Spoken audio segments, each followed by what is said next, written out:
बिस्मिल्लाहिर्रहमानिर्रहीम, अस्सलामुअलैकुम और मैं हूं आपकी मेजबान सुंबल सिया।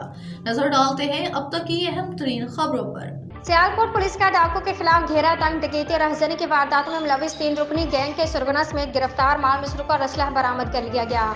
डीपीएस सियालकोट राना उमर फारूक की खसूसी हिदायत पर जिला सियालकोट के मुख्तलिफ इलाकों में डकैती और रहजनी के बढ़ती हुई वारदातों के पेश नजर डीएसपी सदर सर्कल की ज़ेरा निगरानी एसएचओ थाना कोटली लोहारा सब इंस्पेक्टर असदुल्ला ने पुलिस टीम के हमरा जुराम पेश नासिर के खिलाफ कार्रवाई करते हुए 3 रुकनी गैंग को सरगना समेत गिरफ्तार कर लिया।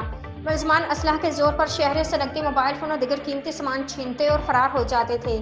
दौरान तफ्तीश मुलजमान से मुताबिक मुकदमा ट्रेस हुए और उनके कब्जे से माल मसरूका में नकदी 3,50,000 रुपये और वारदात में इस्तेमाल होने वाला असलह नाजायज 3 अदद पिस्टल 30 बोर मुतअद्दिद गोलियां बरामद की गई हैं। गिरफ्तार मुलजमान से तफ्तीश जारी है जिनसे मजीद बरामदगी अमल में लाई जाएगी।